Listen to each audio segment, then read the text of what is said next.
নমস্কার, আমি ডক্টর বোধিসত্ত্ব খান চলে এসেছি সহজ শেয়ার বাজারের আরেকটি নতুন এপিসোড নিয়ে। প্রিয় বন্ধুরা, আশা করি সবাই ভালো আছেন এবং সুস্থ আছেন।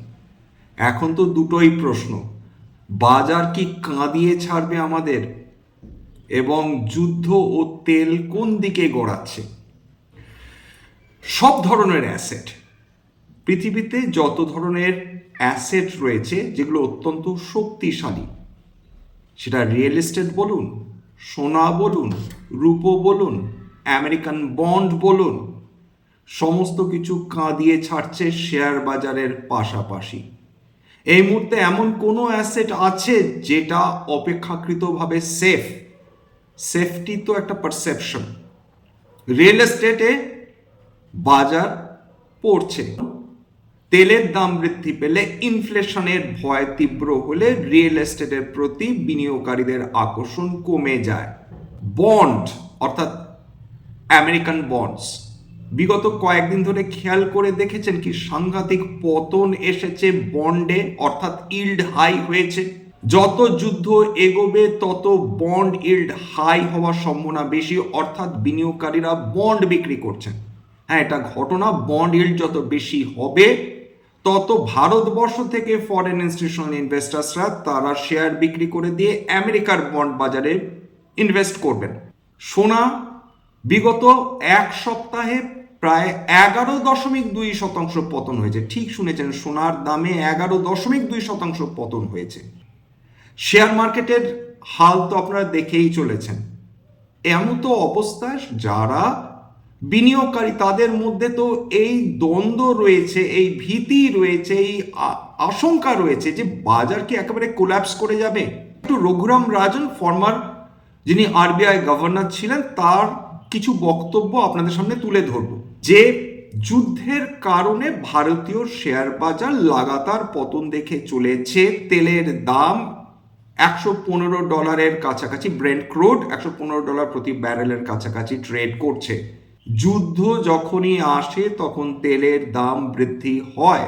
গালফ ওয়ার অর্থাৎ ইরাকের বিরুদ্ধে যখন সমস্ত দেশ যুদ্ধে গিয়েছিল তখনও তেলের দাম মাত্রাতিরিক্ত বৃদ্ধি পেয়েছিল বইকি। সেই সময়ও কিন্তু শেয়ার বাজারে টার্ময়েল এসেছিল। 2022-এ যখন রাশিয়া ইউক্রেন যুদ্ধ হয় তখন মিড ক্যাপগুলোর অবস্থা খেয়াল করে দেখেছিলেন। ইরান, ইসরায়েল, আমেরিকা এই যে যুদ্ধ শুরু হয়েছে সেখানে মিড ক্যাপগুলো মারাত্মক কোল্যাপস করেছে এমনটি নয়, কিন্তু 2022-এর যুদ্ধের সময় ভারতের মিড ক্যাপগুলো এবং স্মল ক্যাপগুলো কোনোটা 50, 60, 70% এমনভাবে নিচে নেমে গিয়েছিল সেটা মানুষজন কল্পনা করতে পারেননি।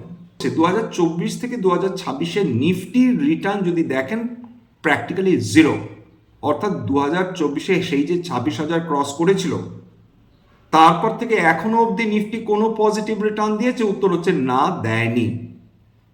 মিড ক্যাপ এবং স্মল ক্যাপে কারেকশন আসছে, কিন্তু সেটাকে তিলে তিলে যন্ত্রণা দিয়ে মারা বলে। বিগত 2 বছর ধরে সাস্টেইনড কারেকশন চলছে। একদিনে যদি কোনো বড় কারেকশন আসে সেটা বিনিয়োগকারীরা তাও মেনে নিতে পারেন, কিন্তু তিলে তিলে যন্ত্রণা সহ্য করতে হচ্ছে বিনিয়োগকারীদের বিগত 2 বছর ধরে। এখান থেকে কি আমরা বেরিয়ে আসতে পারবো?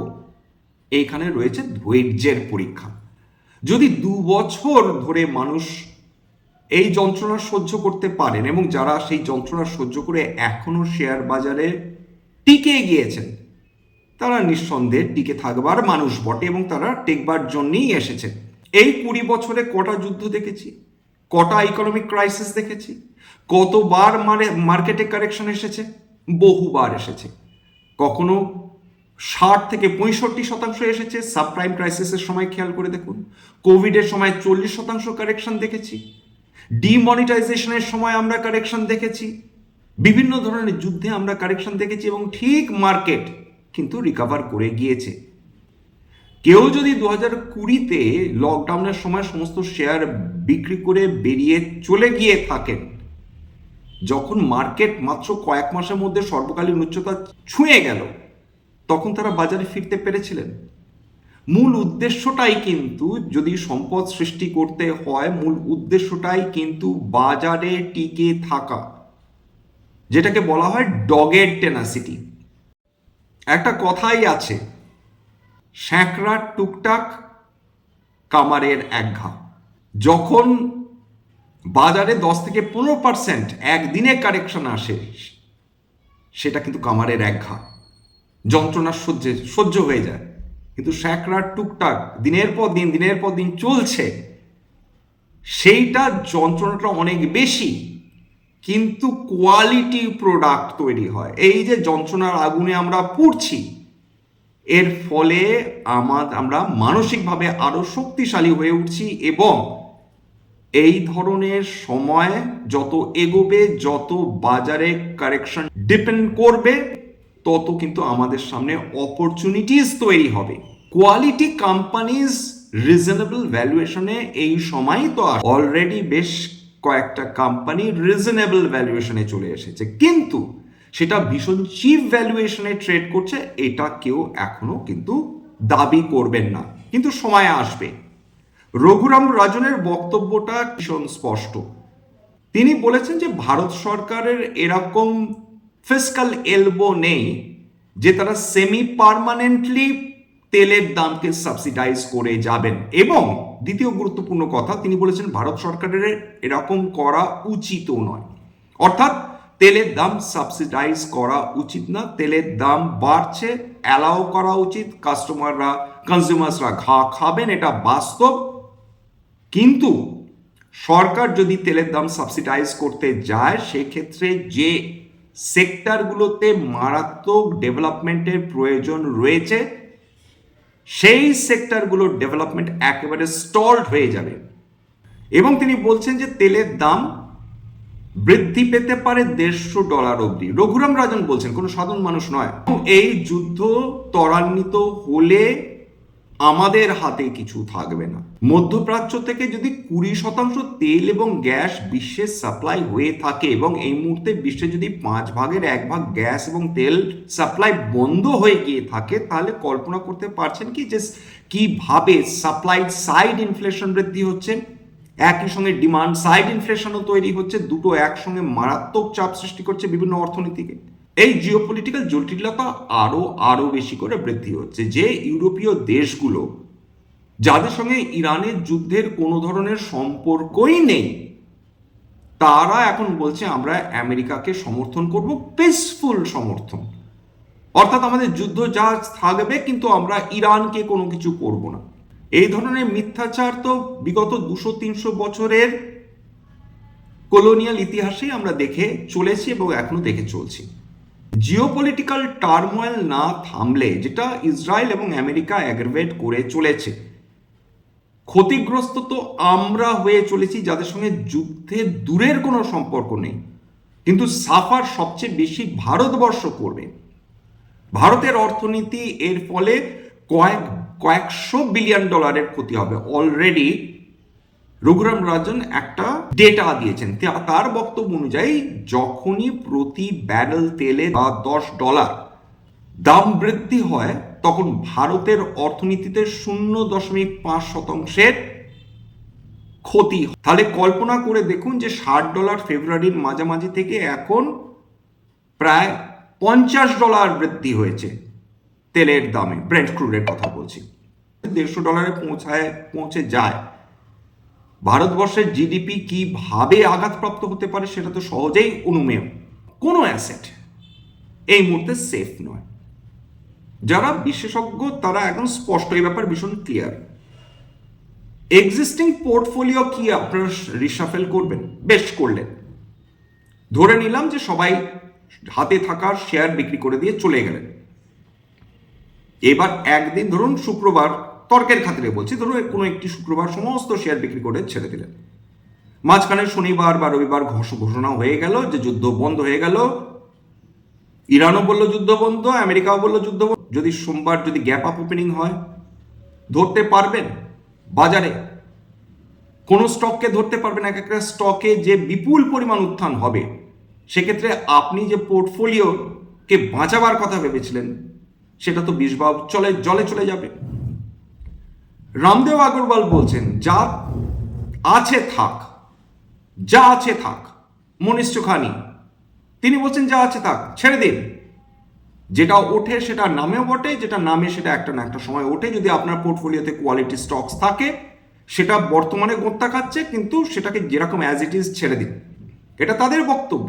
রামদেব আগরওয়াল তার নিজস্ব ওয়েলথ 5,000 কোটি টাকার ওপর। সুতরাং এই ধরনের মানুষজন এরা কিন্তু চুপ করে বসে আছেন, কোনো কিচ্ছুটি করছেন না, যা পোর্টফোলিও আছে আছে। কারণ এরা জানে যে যুদ্ধ সেটা চিরদিন চলবে না, যুদ্ধ একসময় থামবে, সমস্ত পার্টি থামাতে বাধ্য হবে, নইলে তাদের বিলিয়নস অফ ডলার্স বেরিয়ে যাবে। যেরকম এই যুদ্ধের কারণে অলরেডি ভারতের মার্কেটে 617 বিলিয়ন ডলারের ক্ষতি হয়ে গিয়েছে। বিটকয়েন, ক্রিপ্টোকারেন্সিতে পতন শুরু হয়ে গিয়েছে। আগেই অক্টোবরের 10 তারিখে সেই পতন শুরু হয়েছিল, এখন আরও যেন সেটা এক্সেলারেট করছে। কেন করছে? তার কারণ ডোনাল্ড ট্রাম্পের বিশেষ একটি বক্তব্যের কারণে। ডোনাল্ড ট্রাম্প কি বলেছেন? ডোনাল্ড ট্রাম্প বলেছেন এবার আমরা ইরানের পাওয়ার স্ট্রাকচার আক্রমণ করব। এখানেই আসল খেলাটা কি দেখুন। আগের দিনে আলোচনা করেছিলাম যে রিনিউয়েবল এনার্জির ওপর ভারতবর্ষের ভবিষ্যৎ কিভাবে ডিপেন্ডেন্ট, এবং রিনিউয়েবল এনার্জির কারণে সরাসরি বলতে হয় রিনিউয়েবল এনার্জি ছাড়া কোনো ডেটা সেন্টার চালানো অসম্ভব প্র্যাকটিক্যালি। রিনিউয়েবল এনার্জি ছাড়া সেমিকন্ডাক্টর প্লান্টসগুলো চালানো অসম্ভব। রিনিউয়েবল এনার্জি ছাড়া ক্রিপ্টোকারেন্সি মাইনিং চালানো অসম্ভব। কারণ একটা ক্রিপ্টোকারেন্সি মানে যেখানে মাইনিং চলছে সেখানে কয়েকশো মেগাওয়াট করে তারা বিদ্যুৎ খাচ্ছে, কয়েকশো মেগাওয়াট করে। এবং ইরান তাদের না সুইফটের মাধ্যমে পেমেন্ট করতে পারছে, না ডলার দিয়ে তারা পেমেন্ট করতে পারছে। সব কিছুর ওপর তাদের স্যাংশন বসানো রয়েছে। তাদের একমাত্র উপায় এই ধরনের ক্রিপ্টোকারেন্সির মাধ্যমে পেমেন্ট করা, এবং ইরান হচ্ছে অন্যতম দেশ যেখানে ক্রিপ্টোকারেন্সি মাইনিংকে এনকারেজ করা হয়। এবার পাওয়ার স্ট্রাকচারকে যদি ধাক্কা দেওয়া হয়, ইরানের কাছে প্রচুর তেল আছে, আনবিলিভেবল কোয়ান্টিটির তেল রয়েছে, এবং সেটা অত্যন্ত কোয়ালিটি তেল, উৎকৃষ্ট মানের তেল। সুতরাং ইরানের কোনো অসুবিধাই নেই বিটকয়েন মাইনিংয়ের ক্ষেত্রে। ইসরায়েল এবং ইরান সেটা বিলক্ষণ বুঝেছে। সেখানে যদি তারা আঘাত করতে চাইছে, মানে পাওয়ার ইনফ্রাস্ট্রাকচারে যদি আঘাত করা সম্ভব হয়, তাহলে ক্রিপ্টোকারেন্সি মাইনিং বন্ধ হয়ে যাবে, ইরান কোনোভাবেই পেমেন্ট করতে পারবে না। ডোনাল্ড ট্রাম্প নাকি বলেছেন যে ইরান তেল বিক্রি করতে পারে, কয়েক মিলিয়ন ব্যারেল তেল তারা বিক্রি করতে পারে। অন্যদিকে ইরানের তরফ থেকে একটা স্টেটমেন্ট এসেছে, তারা কি বলেছে? তারা বলেছে 1 কোটা তেলও বিক্রি করবো না। ইরান খুব স্বাভাবিকভাবে তারা কেন তেল বিক্রি করতে যাবে? কেবলমাত্র আমেরিকা বলেছে বলে? কারণ আমেরিকাকে চাপে রাখাই তাদের উদ্দেশ্য। তারা বলেই দিয়েছে যে আমরা চাই তেলের দাম $200 প্রতি ব্যারেল পৌঁছাক, গোটা বিশ্ব বুঝুক যে আমাদের উপর কি সাংঘাতিক ধরনের অত্যাচার চালিয়ে যাচ্ছে ইসরায়েল এবং ইরান এবং আমেরিকা। এই জায়গাটায় দাঁড়িয়ে যদি সত্যি তারা তাদের টার্গেট অ্যাচিভ করতে পারে, ততক্ষণ কিন্তু মোটামুটি ধরে রাখুন যে আইসিইউতে ঢুকে যাবে বিশ্বের সমস্ত অর্থনীতি। এর একদম নিশ্চিন্ত থাকুন। সুতরাং কি করতে হবে? আমাদের একটাই উপায়, চুপ করে বসে থাকা, চুপ করে। একদম কোনো ধরনের অহৈতুকী রিস্ক নেওয়া মানে এখন বোকামি করা। মার্কেট স্টেবিলাইজ করবে, আজ না হয় কাল, ততদিন অনিশ্চয়তা থাকবে। অলরেডি গিফট নিফটি তো খেয়াল করে দেখেছেন 290 পয়েন্টের বেশি পতন হয়ে গেছে, প্রায় 1.2 কি 2.5% পতন হয়ে লাস্ট ট্রেড করছিল। যুদ্ধ বন্ধ হওয়ার কোনো সম্ভাবনা নেই, সমানেই যুদ্ধ চলছে। সুতরাং গিফট নিফটি যদি প্রায় 290 পয়েন্ট নিচে নেমে ট্রেড করে, কালকে এশীয় মার্কেটগুলোর দিকে তাকিয়ে দেখুন। গিফট নিফটি যদি কালকে সকালে খোলার পরেও যদি নেগেটিভ ট্রেড করে, তাহলে বুঝতে হবে যে ভারতীয় বাজারও নিঃসন্দেহে সেটাও দুর্বলতা দেখাতে পারে। তার কারণ গোটা বিশ্ববাজার নেগেটিভ টেরিটরিতে ট্রেড করবে, ভারতীয় শেয়ার বাজার একা জলের ওপর মাথা তুলে দাঁড়িয়ে থাকবে এমনটি সম্ভাবনা কম। বেশ কয়েকটা স্ট্রাকচারাল চেঞ্জেস আসবে কিন্তু। এফআইআইসরা 80,000 কোটি টাকার উপর শেয়ার বিক্রি করে চলে গেছে কেবলমাত্র মার্চ মাস। অবিলম্বে কিছু ভাবতে হবে এফআইআইসদের ফিরিয়ে নিয়ে আসার জন্য। যত এফআইআই বিক্রি হবে টাকার উপর চাপ বাড়তে বাধ্য। ভারত সরকারের একটা লিমিটেড সময়ের জন্যেও যদি তারা বলেন যে এফআইআইসরা ফিরে আসুন, আমরা 3 বছরের জন্য 3 বছর কেউ যদি ইনভেস্ট করে রাখেন, সেক্ষেত্রে আমরা ক্যাপিটাল গেন জিরো করব, একটা long term capital gain zero করব, সেটাও কিন্তু ভারতবর্ষের জন্য দারুণ পজিটিভ হবে। কারণ আমেরিকা বলুন বা যে কোনো ক্যাপিটালিস্ট দেশ বলুন, তারা কিন্তু বাজার খুলে রেখে দিয়েছে, অত্যাধিক কোনো চাপ তারা ক্যাপিটাল গেইন হিসাবে কোনো বিদেশি বিনিয়োগকারীদের ওপর বসাননি। এই মুহূর্তে আমাদের বিদেশি বিনিয়োগকারীদের ফিরে আসার প্রয়োজন। বাজার ফেয়ার ভ্যালুড হলেও হবে না, টাকাকে ডিফেন্ড করার প্রয়োজন রয়েছে। পরিবর্তিত পরিস্থিতিতে পরিবর্তিত সিদ্ধান্তও হয়তোবা নিতে হতে পারে।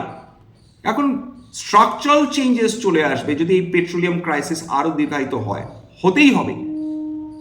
এবং যে সেক্টরগুলো ম্যাক্রো ইকোনমিক্সের ওপর এত ডিপেন্ডেন্ট, যে সেক্টরগুলো তেল এবং গ্যাসের ওপর সম্পূর্ণভাবে ডিপেন্ডেন্ট, সেই সেক্টরগুলোর দিকে একটু রিলুক করার প্রয়োজন রয়েছে।